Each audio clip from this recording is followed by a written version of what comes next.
네, 안녕하세요. 최승윤 작가입니다. 제가 최근에 클럽하우스라는 어플을 하면서 미술에 있는 방을 들어가 보면은 최근에 미술 투자에 대해서 관심이 굉장히 많다라는 거를 좀 느꼈어요. 물론 제가 뭐 미술 투자의 고수도 아니고 뭐 엄청난 컬렉터도 아니고 하지만 사실 너무 기본적인 거를 모르고 하시는 분들이 많은 것 같아서 제가 좀 일반 분들이 미술 투자에 대해서 알고 있는 좀 오해와 좀 가장 뭐 기초적인 것들만 좀 알려드리도록 하겠습니다. 특히 이제 클럽하우스에서 이제 말씀하시는 거 보면은 본인은 공부를 하셨다라고 하시는데 사실 뭐 미술에 대해서 전혀 모르시는구나라고 느껴지는 분들이 많았어요. 근데 그런 분들이 가장 많이 이제 물어보는 게 요즘 많이 하는 그거 있잖아요. 미술 분할 투자에 대해서 질문하시는 분들이 많더라고요. 아마 답답하실 거예요. 제가 인터넷에 떠도는 이야기들을 보면은 뭐 투자방 같은 데서는 미술 투자에 대해서 알려주는 데도 거의 없고 질문하면은 뭐 강퇴당하는 곳도 있고 그런 걸로 알고 있어요. 그래서 그런지 어디 물어볼 데가 없어가지고 클럽하우스에 와서 다 똑같은 질문들을 하시는 분들이 많더라고요. 최승윤 유튜브를 좀 보라고 말씀을 좀 드리고 싶었는데 제가 그전에도 사실은 많은 거를 좀 말씀을 드린 적이 있죠. 자, 아무튼 그 이전에 있어서 저거에 대해서 말하기 전에는 미술 투자의 정답? 그러니까 이러한 투자에 대해서 얘기를 하면은 많은 사람들이 또 그럽니다. 투자는 이렇게 하는 거다.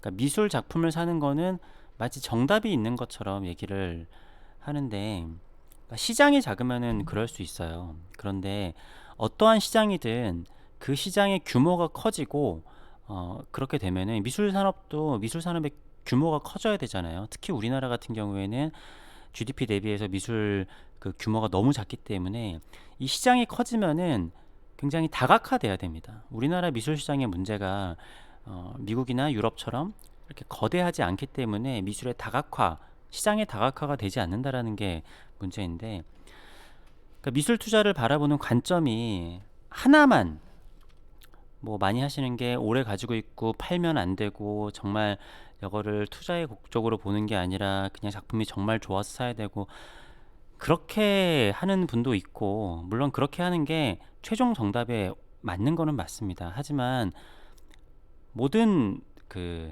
산업이라고 해야 될까요? 아무튼 돈이 오가는 거에 대해서는 자기만의 철학도 있는 거고 또 여러 가지 시행착오도 있는 거고 특히 요즘에 생겨나고 있는 많은 미술 투자 플랫폼이라고 해야 될까요? 아니면은 뭐 회사들을 보면은 시행착오들을 많이 겪다가 이제 뭐 약간 저기는 좀 자리를 잡네 싶은 것도 있고 뭐 예를 들어 오픈 갤러리 같은 데가 이렇게 렌탈을 시작을 했었을 때 뭐 거의 대부분 사람들이 뭐 저런 걸 하고 앉아 있나 했지만 그것도 시장에 자리를 잡았잖아요. 그러니까 많은 것들이 시도가 되고 사람들이 궁금해서 시작을 해보고 일단은 시작을 해본다라고 하면은 그 후에도 관심이 이어지고 그게 저는 긍정적인 효과로 물론 부정적인 게 있을 수도 있겠지만 그렇다고 생각을 하거든요.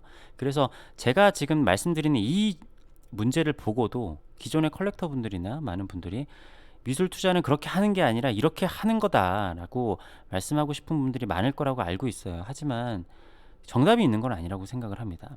물론 정답에 가까운 걸로 모아지는 건 있어요. 그렇게 되면은 이제 다시 또 제가 제 채널에서 엄청나게 많이 말씀을 드린 건데 그럼 북한 미술로 가야 됩니다. 네. 좋은 작품이란 무엇일까라는 것에 대해서 굉장히 많은 이론과 많은 자기만의 철학이 있는 것이지 좋은 작품들의 공통점을 가지고 와서 다 그 공통점에 부합되는 작품만 찾으려고 그러면은 북한 미술이 정답이에요. 그러니까 그게 아니라는 거죠. 자유민주주의 사회잖아요. 뭔가 하나의 정답이라는 게 있지 않습니다. 그러니까 제가 지금 오늘 말씀드리고자 하는 거는 뭔가 정답이 있다라는 게 아니라 정말 너무 모르시는 분들이 많기 때문에 기초에 대해서 말씀을 드리겠다라는 거예요. 자, 그 채널에 클럽하우스에 와서 말씀하신 분 중에 한 분이 얘기했었던 게 생각이 되는데, 그러니까 분할 투자를 해가지고 3억 원짜리 작품이 있었답니다. 물론 이거는 업체들마다 뭐 기술이 다를 거예요. 제가 그 기술들을 다 알지는 못하고, 이거를 뭐 하나에 1,000원씩 나눠가지고 뭐 이렇게 하는 사람, 하는 업체도 있을 것이고, 어떻게 분할을 뭐 할 수도 있겠죠. 아무튼 이 3억짜리가 있었는데, 이 작품이 경매에 출품이 됐다라고 그래요. 자, 이 작품이 경매에 나가서 목표가가, 자, 4억이라고 했다고 합니다. 목표가가 4억이면은, 자, 이거를 주식이나 뭐 비트코인이나 이런 걸로 접근을 하신 분들 같은 경우에는, 이게 3억에서 4억이 됐으니까 몇 퍼센트가 뻥튀기가 됐나요? 대략 33%가 수익이 난다라고 생각을 할 수 있겠죠.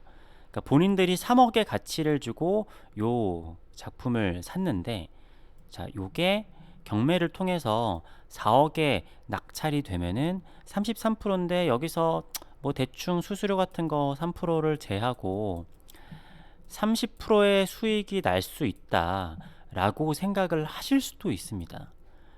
근데 정말 이렇게 생각을 하신다라고 하면은 좀 조금만 진짜 한 10분만 생각해 보셔도 그럴 수가 없다라는 걸 아실 수 있을 겁니다. 자, 물론 이제 그 회사들마다 기술이 다를 테지만, 그냥 이 경우만 제가 놓고 말씀을 드릴게요. 자, 일단 3억에 내가 사서 경매에서 4억에 팔리잖아요. 그러면 30%가 아니라 10%가 아니라 0% 수익이라고 보시면 됩니다. 이게 왜 그러냐면은, 0% 아니면은 뭐 1, 2% 몇 프로 좀 수익이 있을 수도 있겠는데, 자, 경매에 이렇게 돼서 낙찰이 되면은 경매에 수수료가 있어요. 이게 미술 쪽을 잘 모르시는 분들 같은 경우에는, 그래 증권거래소 같은 거 0.1%, 뭐 0.0001% 아니면 조금 세면은 뭐 그래 뭐 한 1% 되나 2% 되나 3% 되나 하실 수 있겠지만, 자, 이 경매 수수료가 조금씩 편차는 있지만, 뭐 정말 적다 그러면은 한 18%에서 글로벌로 나가서 경매 수수료가 높은 곳은 뭐 한 25%, 아무튼 평균적으로 한 20% 정도의 수수료가 있습니다. 그러니까 이게, 주식이나 이런 거를 보고 오신 분들은 깜짝 놀랄 만한 수수료인 거예요. 자, 3억짜리에서 내가 이거가 4억에 낙찰이 됐으면은, 이거 제가 정확하게 잘 모르겠는데, 제가 알고 있기로는 4억에 20%입니다. 4억에 20%. 4억에 20%면은 지금 거의 1억 가까이 되죠?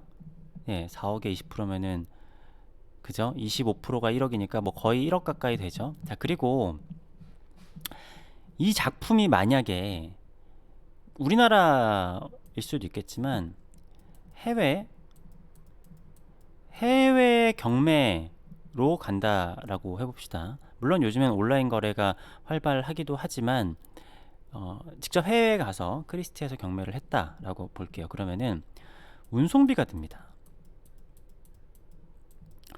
운송비가 들어가게 되면은, 이게 뭐 얼마나 들겠어 하지만, 이게 나라에 따라서 관세가 있을 수도 있고, 세금, 이거를 어둠의 경로로 보낼 수는 없을 거 아니에요. 세금이랑 또 운송비. 세금 같은 경우가 나라에 따라서 엄청 세게 때리는 데도 있습니다. 뭐 어떤 나라 같은, 중국 같은 데는 들어갈 때 한 번, 나올 때 한 번, 이게 팔리든 안 팔리든 세금을 전체 가격 대비해서 내야 되는 경우도 있어요. 만약에 그렇게 된다라고 하면은, 이 가격은, 이 수수료는 더 올라갈 수도 있겠죠. 이건 제가 아주 그냥 기본적인 산수를 말씀을 드린 거고, 뭐 여기서 또 여러 가지가 있을 수 있어요. 아, 이 한 작품 한 작품에 대한 수수료는 적지만, 이거를 다양한 작품 포트폴리오를 해가지고 그거를 돌리게 되면은 이게 수익이 생길 수 있다. 뭐 이렇게 뭐 여러 가지 기술들이 있을 거예요. 그렇지만 기본적으로 이런 거는 알고 가셨으면 좋겠다라는 겁니다. 그러니까 경매에 나가서 우리 가격보다 어, 뭐 몇십 프로 비싸게 판다라고 해서 그게 그만큼의 수익이, 그러니까 주식이랑 그렇게 생각 뭐 코인처럼 생각을 하시면 안 된다라는 거예요. 제가 뒤에다가 그러면 어떻게 이 시장이 변해야지 주식 코인처럼 가능한지에 대해서도 제가 설명을 좀 드리도록 하겠습니다. 하여튼 지금 있는 미술 시장의 체계에서는 기본적으로는 이렇다라고 보시면 돼요. 자, 그렇다라고 하면은 야, 그러면은 이게 경매로 갈 게 아니라 이게 경매가 아니라 그냥 매매가 되면 되지 않냐. 경매는 경매 수수료가 그래 뭐 20% 30%뭐 그렇게 된다라고 하면은 요 매매 그냥 살 사람한테 이 작품을 팔면 되지 않냐라고 할 수도 있어요. 근데 이 미술이라는 거는 미술뿐만이 아니라 뭐 다른 것도 마찬가지입니다. 자, 우리가 아주 잘 거래가 되는 휴대폰이 있어요. 휴대폰이 있는데 이거를 문명이 없는 아마존 원주민들한테 가져가서 이 휴대폰을 줄 테니 나한테 이 휴대폰의 값에 상응할 만한 뭔가를 줘라 라고 요구를 하면은 이 원주민이 줄까요? 자기 식량을 나눠줄까요? 물론 너무 신기해서 그럴 수도 있겠죠. 좀 다르게 얘기를 해보자라고 하면은 자, 내가 굉장히 비싼 고흐 작품을 가지고 있어요. 이 작품의 가치는 자, 1000억입니다. 자, 이 1000억인데 이거를 가지고 다시 또 원주민한테 가요.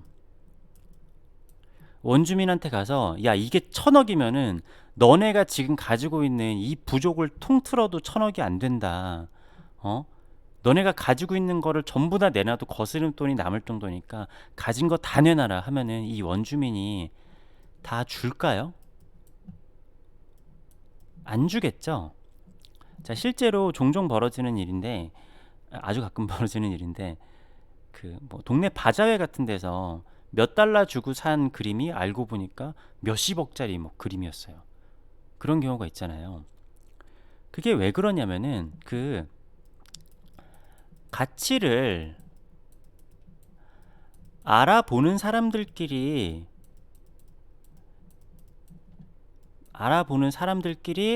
거래를 하는 겁니다. 이거는 그림뿐만이 아니라 거의 모든 이런 거래가 가능한 것들은 다 이렇게 돼요. 그러니까 우리가 돈 같은 경우에도 우리가 너무 그냥 그 돈으로 잘 쓰고 있으니까 그렇겠지만 달러 같은 경우에는 어느 나라를 가도 달러로 이렇게 거래가 되는 경우가 많죠. 근데 우리나라 돈을 가지고 가서 뭐 어떤 뭐 동남아 같은 데서는 우리나라 돈도 잘 받기는 하지만 우리나라 돈을 받지 않는 데에 가서 야, 이 돈으로 좀 뭐 해줘라 하면 안 해주겠죠. 뭐 반대로 인도네시아 돈을 가지고 와서 우리나라 슈퍼에 가가지고 야, 이 돈 이렇게 줄 테니까 이거 얼마 주세요 라고 그러면은 됐어, 그냥 바꿔가지고 와, 그렇게 하겠죠. 그러니까 고흐 그림이 1000억이든 1조 원이든 그 가치를 알아보는 사람들끼리 그게 거래가 가능한 거지. 그거를 알아보지 못하는 사람들끼리는 거래가 불가능하다는 얘기입니다. 자, 뭐냐면은 이 작품을 거래를 함에 있어서 그러니까 주식 같은 경우에는 거의 굉장히 많은 곳에서 현금처럼 거래가 되는 가치를 가지고 있고 굉장히 많은 곳에서 쓸 수가 있잖아요. 근데 미술은 솔직히 얘기해서 내가 어떤 작품을 가지고 가서 이 작품이 일반인들에게 이게 얼마짜리인 것 같냐, 뭐 아니면은 이게 뭐 돈의 가치가 있는 것 같냐 물어봐도 한 일반인의 99%는 이거를 모를 거예요. 이 작품에 대해서 뭐 고흐나 그런 거 정도는 알겠죠. 근데 보더라도 이게 진품인지 알 수도 없잖아요. 진품인지 가품인지 몇 억짜리면은 이거를 진품인지 확인을 받아야 될 거 아닙니까? 근데 그걸 확인을 할 줄 아는 사람도 몇 명 없어요. 그러니까 뭐야, 뭐 그렇게 어려운 게 있어. 그러니까 죄송한 얘기지만 그래서 이게 부자나 약간 고위층들의 전유물이라고 하는 게 뭐냐면은, 그러니까 이 사람들끼리만 가치를 안다, 그러니까 좀 이건 좀 비약적인 건데 가치를 안다라고 보시면은 될 수도 있어요. 근데 다 그런 건 아닙니다. 그러니까 각 분야에 전문가들이 따로 있어요. 그 어떤 영화를 보면은 그 뭐였죠? 아무튼 뭐 시간 뭐 어떻게 하는 그런 영화였는데, 그 박물관에 있는 미술 담당자가 있어요. 그래가지고 어떤 작품으로 그 여자를 꼬시려고 이렇게 갔는데, 마침 내가 이 작가의 전문가라고 하죠. 그러니까 그 작가의, 되게 유명한 작가임에도 그 작가의 작품을 검증할 수 있는 사람은 또 그 사람이 또 전문가가 따로 있는 거예요. 그러니까 우리나라에도 이유한 선생님의 작품의 진품인지 아닌지를 감증할 수 있는 권한이 있거나 뭐 아무튼 그런 사람이 몇 명 없잖아요. 근데 그거에서도 이제 혼선이 생겨서 문제들이 생기는데, 아무튼 이 작품의 가치를 아는 사람들끼리 거래가 가능하다라는 겁니다. 그러니까 이게 무슨 얘기냐면은, 이거를, 자, 거래 루트를 가진 사람이 있어요. 거래 루트를 가진 사람이, 물론 세계 아주 상위권, 우리나라에서 탑클래스의 작품 같은 경우에는 좀 웬만한 갤러리에 가지고 가더라도 이렇게 거래가 가능할 수도 있습니다. 그렇지만 사실 본인들이 이 작품을 찾고 있는 고객을 알고 있지 않은 이상 그 작품을 바로바로 소화가 잘 안 될 거예요. 자, 내가 A라는 갤러리가 있습니다. 그리고 B라는 갤러리가 있어요. 자, 내가 뭐 예를 들어서 이유한 선생님 작품이 있어요. 근데 A라는 갤러리에 가져가 주면은 즉시 이거를 현금화를 시켜줄 수 있을 수도 있습니다. 왜냐하면 이 갤러리에는 이유한 작가 작품을 찾는 사람들이 많이 있거든요. 근데 이 B라는 갤러리가 내가 친해서 갔는데, 이 갤러리한테 갔더니 사실 이게 지금 얼마가 적정 가격인지도 모르고 좀 나한테는 이유한 작품을 사달라고 하는 사람도 없고 해가지고 이거를 잘 못할 수도 있어요. 물론 이완 선생님 작품 정도면 유명해가지고 비교적 빨리 할 수 있겠지만 이 사람보다는 늦을 겁니다. 그래서 좀 늦어지고, 그리고 가격도 제대로 쳐지지 않을 수도 있어요. 그러니까 이 거래 루트라는 게 굉장히, 뭐라고 해야 되지? 지적 자산이라고 해야 되나? 그런 겁니다. 그러니까 이게 그러니까 지금 사회가 굉장히 고도화되고 현대화돼서 그렇지, 사실은 미술이 아니라 모든 것들은 사실은 그랬어요. 그러니까 뭐 어떤 데에서는 그러니까 옛날에는 후추 같은 게 되게 귀했잖아요. 소금 같은 것도 귀했고 비단 같은 것도 되게 귀했단 말이에요. 그러니까 그런 거를 살 수 있는 루트를 가진 사람들이 뭐 각 나라에 몇 명 안 되는 거예요. 그래서 뭐 유대인들 같은 경우에는 돈 놀이를 해가지고 그거를 이렇게 돈을 벌었잖아요. 그 당시에는 그런 걸 할 줄 아는 사람들이 별로 없었으니까. 많은 것들이 고도화가 되고 굉장히 많이 거래가 되면서 그렇게 됐지만, 미술 시장은 아직까지는 이게 그렇게 돼요. 근데 이게 그럴 수밖에 없는 이유가, 자, 여기까지는 뭐 이해가 되셨을 거라고 봅니다. 자, 주식이 있어요. 주식이 있는데 주식이 1억 개가 있다라고 해봅시다. 1억 개가 있으면은 이 주식이 전부 다 같은 주식입니다. 그렇겠죠? 근데 그림은, 자, 원화가 있다라고 하면은 100점의 원화가 있는데, 이 100점의 원화가 전부 달라요. 가격도 다르고 뭐 크기도 다르고 그 중에서 인기 있는 것도 다르고 전부 다 다릅니다. 그러니까 주식은 1억 개가 있어도 다 똑같기 때문에 어딜 가든지 이거를 뭐 검증할 필요도 없고 그냥 다 거래가 그냥 즉각 다 가능해요. 이거를 내가 몇 개를 더 가지고 있느냐의 그냥 싸움인 거죠. 근데 그림 같은 경우에는 이거 하나 할 때마다 이거를 원하는 사람을 찾아야 되고 이거에 대해서 감정도 해야 되고, 실제로 자 주식은 디지털로 그냥 움직이지만 그림 같은 경우에는 현물이란 말이에요. 그럼 이렇게 생각할 수도 있죠. 야, 금도 현물인데? 근데 금도 그냥 요즘에는 거의 디지털로 움직이잖아요. 그러니까 세계적인 뭐 원유 같은 것도 다 그 주식 차트처럼 이렇게 선물 시장이 있고, 근데 그림은 아직까지 그렇게 될 수가 없다라는 거예요.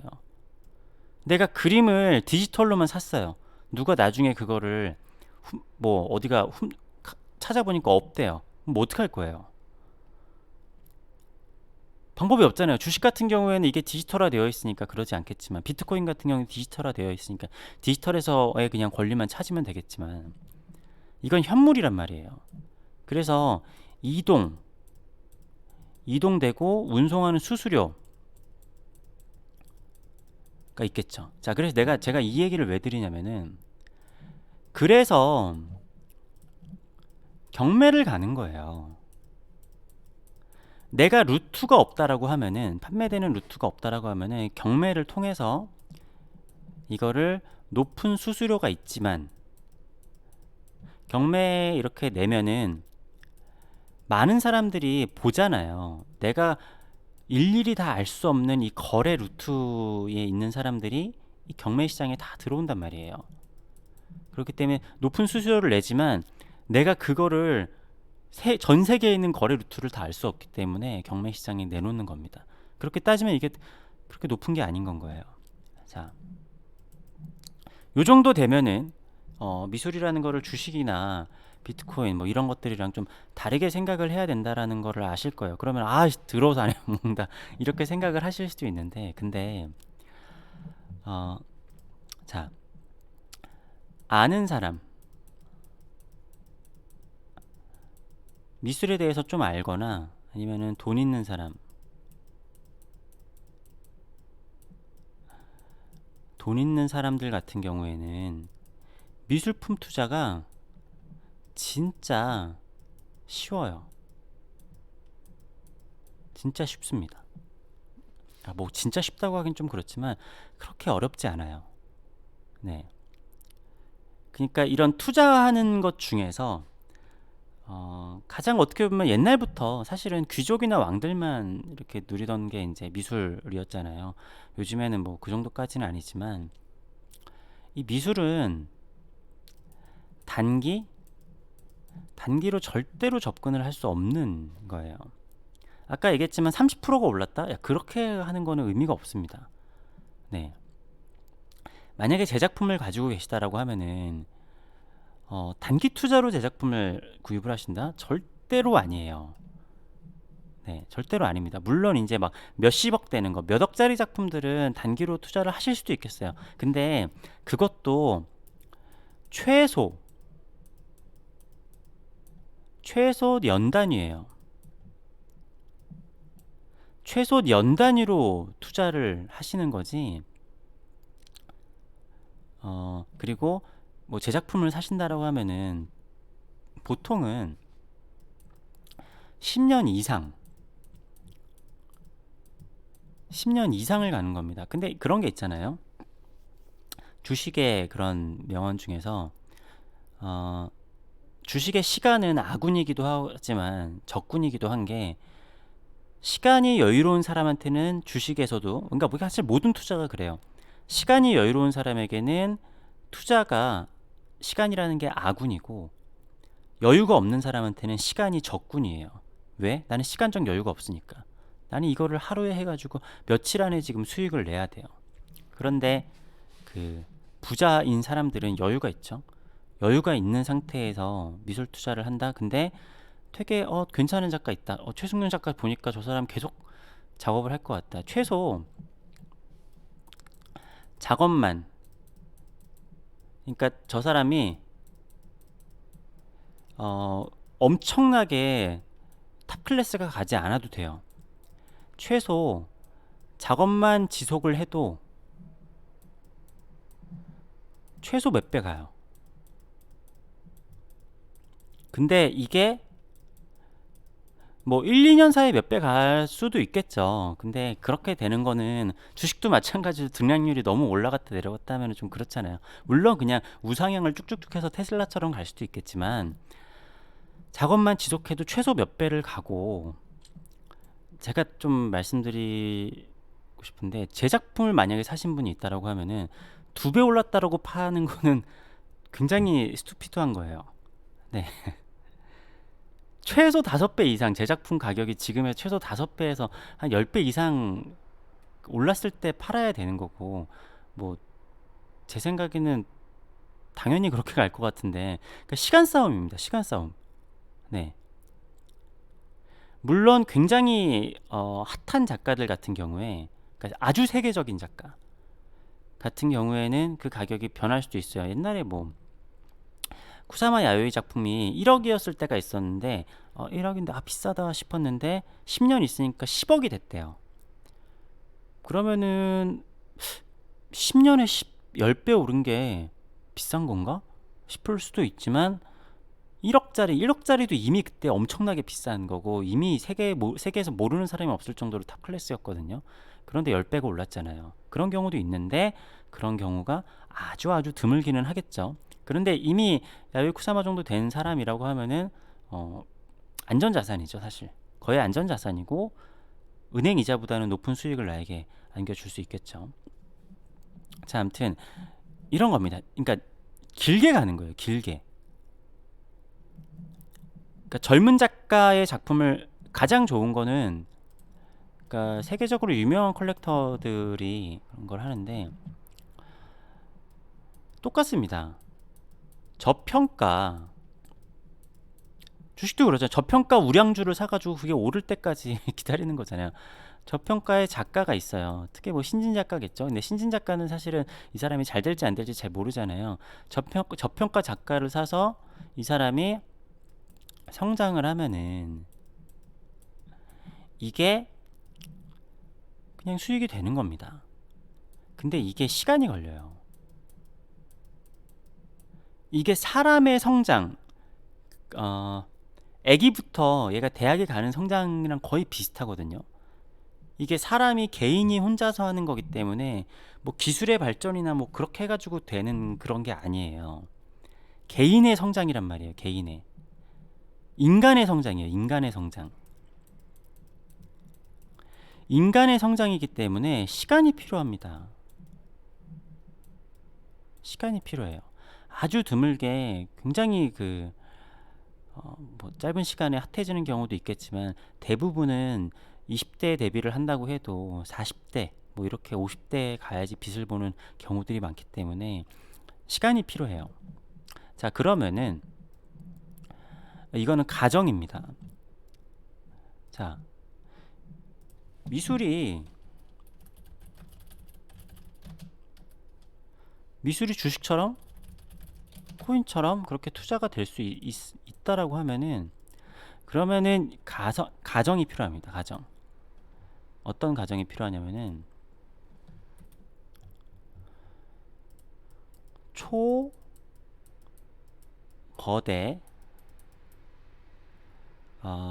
거래 거래소라고 해야 될까요? 초거대 거래소. 이게 거의 전 세계 거의 유일하다라고 할 수 있다시피 전 세계 초거대 거래소가 필요합니다. 물론 이렇게 한다 그래도 뭐 주식처럼은 사실은 뭐 말도 안 되고, 그러니까 이 어떠한 갤러리가 거의 전 세계 모든 작가의 DB와 뭔가를 전부 다 가지고 있는 거예요. 그래가지고 내가 그 갤러리에다가 어떠한 작가든지 이거 팔고 싶다 사고 싶다 하면은 그 갤러리에서 전부 다 소화를 해주는 거죠. 근데 뭐 나올 수도 있겠지만 사실 이거는 제가 봤을 때 굉장히 어려워요. 어렵고 힘듭니다. 왜냐하면 그림은 내가 나라에 이렇게 보지 않고 그냥 몰래 거래할 수도 있거든요. 불법이겠지만. 그럼 어떻게 할 거예요, 근데? 뭐 방법이 없잖아요. 그걸 어떻게 다 감시할 수 있는 건 아니잖아요. 자, 아니라고 하면 이건 제 생각인데, 이건 뭐냐면은 만약에 미술이라는 거에 투자를 정말로 하고 싶은 사람들이 있어서 그게 주식처럼 코인처럼 되려면은 작품에 대한 투자가 아니라 작가가 상장되는 시장이 된다고 하면은 그게 가능할 수도 있다라고 생각을 합니다. 이건 그냥 제 생각입니다. 자, 무슨 얘기냐면은 자, 우리가 뭐 삼성전자에 삼전에 투자를 하죠. 자, 투자를 합니다. 근데 우리가 삼성전자에 투자를 하지, 우리가 삼성전자에 휴대폰에 투자를 하지는 않잖아요. 그렇죠? 이제 물론 이건 좀 다르긴 하죠. 휴대폰은 갈수록 감가상각이 되지만 작품이라는 건 작품 가격이 올라가는 거니까. 근데 그거에 대해서 실물이기 때문에 소요되는 비용이나 여러 가지가 많다라는 거잖아요. 근데 이 투자라는 거를 휴대폰에 하는 게 아니라 삼전에 하듯이 이 투자가 작가에게 가는 거죠. 그러니까 물론 이것도 사실은 이거 난관이 많은 게, 그냥 만약에 그냥 주식이나 코인처럼 가능하다라고 하면 제 생각엔 이거밖에 방법이 없다라는 거예요. 자, 작가가 상장이 돼서, 물론 이제 주식 상장이라는 게 엄청나게 큰 기업만 가능하기 때문에 일단 상장이 된다라는 것 자체도 일단은 유명한 작가가 돼야 되기는 하겠지만, 자, 상장이 이제 상장됩니다. 상장돼서 이 작가의 주식을 발행해요. 주식을 발행해서 이 사람들이 이거를 투자자들이 가지고 있습니다. 작가도 본인 거를 가지고 있겠죠. 뭐 작가가 본인의 한 50%를 가지고 있는데 투자자들이 한 50%를 가지고 있어요. 근데 이게 만약에 젊은 작가 때부터 가능하다라고 하면은 이 사람이 뭐 이렇게 재료비가 없잖아요. 재료비가 없는 경우에는 자기의 지분을 매매를 하는 거예요. 지분을 매매를 하는 거죠. 지분을 매매해서, 그러니까 이거를 계속 가지고 있으면 오를 텐데 지금 당장 돈이 없으니까 지분을 매매를 하면서 그걸로 작업비를 좀 이렇게 충당을 한다라든지. 그렇게 되면 투자자들이 이 작가가 잘 될 건가 어떤 건가 이렇게 막 연구도 하고, 약간 주식처럼 그렇게 될 수도 있겠죠. 뜬구름 잡는 소리라는 건, 이게 불가능할 만한 이유는 엄청나게 많은데, 그러니까 이게 그나마 현실 가능성이 있다라는 거예요. 근데 지금은 주식이나 이렇게 코인처럼은 작품에 하는 거는 현실적으로 굉장한 무리수가 있다. 자, 아무튼 뭐 이렇게 되면은 뭐 작품은 작품대로 거래가 되고, 이렇게 이 작가의 가치에 대한 거는 이렇게 될 수도 있겠죠. 야, 이게 뭐냐, 이게 무슨 말이 되냐라고 할 수도 있겠지만, 저는 이것도 하나의 말이 된다라고 생각하는 이유가, 비트코인이라는 게 생기고부터 저는 이게 가능할 거라고 생각도 하거든요. 왜냐면은 요즘 비트코인 사람들이 왜 사나요? 가치가 있나요? 물론 가치가 있다라고 생각을 하는 사람도 있겠죠. 가치 없죠. 뭐 기술 때문에 이걸로 뭐 화폐 가치? 화폐? 사실 화폐 때문에 사는 거 아니죠. 사실 이거는 어느 정도 사람들이 다 좀 동의하는 거라고 생각을 하는데, 비트코인을 요즘에 사람들이 뭐라고 하죠? 그냥 디지털 금이라고 하죠. 금이라고 하고, 이걸 왜 사요? 그러면은 사고 싶으니까. 근데 사실은 요즘에 작품들이나 미술이 더 판매가 좀 오히려 늘어난 것도 이거란 이유거든요. 가치가 있든 말든 뭔 상관이야. 내가 사고 싶으니까 사고, 우리가 거래를 하니까 그게 가치가 있는 거지 라고 하는 게 이제 통하는 시대가 됐잖아요. 비트코인이라는 게 어떻게 보면은 많은 그 사람들의 가치관을 바꿔놓은 거라고 생각을 하거든요. 야, 도대체 저게 무슨 가치가 있어? 저게 무슨 뭐 기업이기를 해? 아니면은 뭐 이익을 내기를 해? 뭐 기술이 있다고 치지만 그 기술이 이용도 안 되고, 어차피 그냥 그걸로 사람들 사실은 비트코인 왜 삽니까? 돈 벌려고 하는 거잖아요. 화폐 기능이 있으면 돈 벌려고 하면 안 되는 건데, 아무튼 뭐 그게 중요한 건 아니고, 그러니까 아까 얘기했던 작가가 상장된다는 게 말이 돼? 라고 할 수 있는데, 왜 뭐 말이 안 될 게 있나요? 비트코인보단 낫지 않나요, 오히려? 비트코인은 실체도 없잖아요. 근데 이건 사람이니까. 그러니까 이게 저는 작가한테 그치지 않고 사람들에게도 생길 수 있지 않을까 싶어요. 물론 이렇게 얘기를 하면 또 이런 얘기를 하시는 분들이 있을 겁니다. 사람을 어떻게 돈으로 따지냐? 예? 사람을 가치로 하는 그런 거는 말이 안 된다라고 하실 수도 있겠지만, 뭐 우리 연봉에 따라서 나뉘잖아요. 사람 가치 이미 나눠가지고 사는 세상이잖아요. 저 사람 연봉이 얼마냐? 아니면 최숙련은 호당 가격이 얼마냐? 뭐 이미 그렇게 되고 그렇게 살고 있는데, 네. 뭐 연예인도 그럴 수가 있고, 작가도 그럴 수가 있고, 그러니까 그래야 된다라는 게 아니라, 제 얘기는 뭐냐면은 그렇게 되면은 그제서야 주식이나 코인처럼 그게 거래가 가능하다라는 겁니다. 그렇게 되지 않으면 제가 앞서 얘기를 한 것처럼 미술 시장은 주식이나 코인처럼 접근을 하시면 안 된다라는 겁니다. 자, 여기서 뭐 질문이 있으실 게 많이 있으실 텐데, 제가 그렇게 클럽하우스에 있으면서 많은 질문을 하시는 분들에게 너무 정말 안타까웠던 거는 뭐냐면은, 최승윤 유튜브를 좀 보고 와라. 제가 지금까지 무수하게 설명을 한 게 엄청나게 많은데 좀 보시면은 네, 좀 좋겠다라는 생각이 있습니다. 뭐 여기서 제가 지금 영상이 너무 길어지기 때문에 모든 걸 다 말씀드리지 못한 것 같은데, 아무튼 이거에 대해서 반박하시는 분도 있고, 뭐 새로운 기술이 있다 우리는, 뭐 이런 분도 계실 거예요. 그런 것도 다 환영을 합니다. 많은 토론과 많은 도전들이 있어야 된다고 생각을 해요.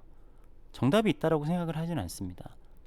어쨌든 미술 시장에 많은 사람들이 관심을 갖고 유입이 있다라는 것 자체는 좋은 거고, 또 작품이 보다 보면은 작품만의 매력이 있어요. 저도 계속 작품을 사는 이유가 작품을 수집하는 거에서 오는 다른 것과 차별화되고 다른 걸로 충족되지 않는 만족감이 있습니다.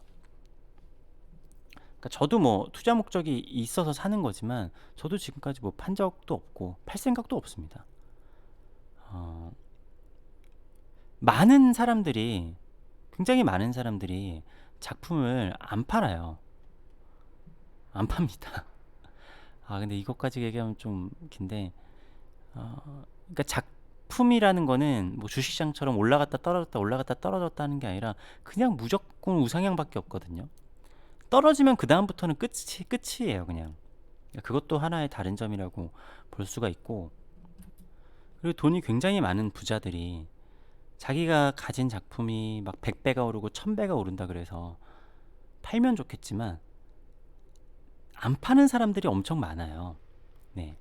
그리고 나라에 그냥 기증을 하고, 박물관, 미술관 이런 데 그냥 기증을 하는 사람들이 많습니다. 그러니까 수억에서 수십억 되는 작품들도 그냥 기부를 하는 경우들이 꽤나 많이 있어요. 네. 그러니까 이 미술이라는 게 돈만으로 이루어지는 가치가 아닙니다. 물론 이게 아주 넓게 봤을 때 나라의 경쟁력과 문화적 경쟁력을 위해서 어떻게 보면 그것도 돈의 가치로 환산이 되는 거겠지만, 당장 개인의 돈으로만 움직이는 시장이 아니라는 거예요. 이게 그래서 어떻게 보면은 모든 투자 상품 중에서 가장 어렵기도 하고, 왜 어렵냐? 그러니까 뭔가의 규칙이 없다라고 하긴 그렇겠지만, 제가 몇 번 말씀드린 건데 가장 자유로운 시장이에요. 정말 가장 자유롭습니다. 가장 뭐 규제나 뭐 제한이나 그런 것도 없이 가장 근원적인 자유 자본주의이기 때문에, 주식이나 비트코인이 그런 거야? 아니에요. 나라가 제재를 하잖아요. 너무 갑자기 오르거나 너무 갑자기 내리면 제재도 하고 여러 가지 할 수 있잖아요. 미술은 정말로 인간의 근본적인 자본주의적 본능을 가지고 있는 시장이기 때문에 어떻게 보면은 가장 어려울 수도 있습니다. 그렇지만 어떻게 보면 되게 쉬워요. 잘 되는 작가 고르기가 어떻게 보면 그렇게 어렵지 않거든요. 그래서 정말 그냥 저 사람 작업 쭉 하겠다 하는 사람 거 사놓으면은 그 사람이 작업만 지속하면은 무조건 오릅니다. 시간이 필요한 거죠. 근데 그걸 돈만을 바라보고 내가 이 작품을 가지고 수십 년을 기다린다? 못합니다. 네, 좋은 작품을 사야죠. 그러니까 좋은 작품이란 내가 이 작품을 팔지 않는다고 하더라도 수십 년을 가지고 있을 수 있는 작품. 그랬더니 가격이 올라요. 그러니까 자기를 알아가고 자기의 취향을 찾아가는 겁니다. 그래야지 내가 이 작품을 빨리 나 빨리 팔아버리고 싶어 그러지 않거든요. 작품을 오래 가지고 있어야지 이게 나중에 돈이 되는데, 그러려면 내가 정말 좋아하는 작품이어야 돼요. 이 작품은 내가 안 팔아도 가지고 있고 싶은데, 안 팔아도 몇십 년 가지고 있어도 좋겠는데, 그러니까 아까 제가 앞서 말씀드렸다시피 안 파는 거예요. 사람들이 가격이 올라도 안 파는 거예요. 좋으니까. 게다가 계속 가지고 있으면 계속 오를 것 같은데 왜 파냐. 급전이 안 필요한 이상 안 파는 거죠. 재밌죠 되게. 예. 그러니까 진짜 돈을 원하면은 정말 나에 대해서 연구를 해야 되고, 내가 진짜 좋아하는 작품이 뭘까, 내 취향은 뭘까, 나에 대해서 알아보고 내가 정말로 오래 소장할 수 있는 그림을 사면은 결국에는 그게 가치가 많이 오르고, 그리고 나도 안 팔게 돼요. 네. 그래서 제가 앞서 얘기했던 사람들이 정답에 대한 컬렉션의 정답을 얘기를 막 하는 겁니다. 근데 처음부터 그런 정답을 가지고 할 수는 없잖아요. 네. 기나긴 영상 여기까지 보신 분이 계실지 모르겠는데, 의외로 봤다라고 얘기하시는 분들이 있는데 뒤에만 보신 건 아닐지. 예, 아무튼 영상이 길어졌는데 좀 도움이 됐으면 좋겠습니다. 너무 이렇게 좀 미술시장에 들어왔는데 다들 그냥 쓴소리만 하고 알려주는 사람은 아무도 없는데, 야 쟤네들은 뭐 요즘 그런 얘기도 많더라고요. 뭐 한국 사람들은 뭐 투기만 한다. 아니 뭐 외국 사람들은 투기 안 하고 투자 안 하나요? 나는 자꾸만 우리나라 사람들 특징이 뭐 한국 사람들이 이런다라고 하는데, 해외는 하나가 아닙니다. 우리나라는 그나마 이 작은 나라에서 하나의 대한민국처럼 보이지만, 해외로 나가면은 옆에 일본 뭐 중국만 하더라도 우리보다 더 단일화가 되어 있지 않아요. 그러니까 걔네들은 뭐 약간 우리는 그래도 다 같은 한국인 이러지만, 다른 나라 가보면은 이런 단일 민족 이런 국가가 거의 없기 때문에 다 다릅니다. 다 달라요. 네, 우리나라보다 훨씬 다 달라요. 해외라고 그런 게 아니라 우리나라 사람들이라고 그런 게, 다 그런 사람들은 전 세계 어디나 다 있어요. 예, 뭐 우리나라 사람만 투기를 하고 뭐 한다라는 건 말도 안 되는 얘기입니다. 네, 아무튼 도움이 됐으면 좋겠습니다. 감사합니다.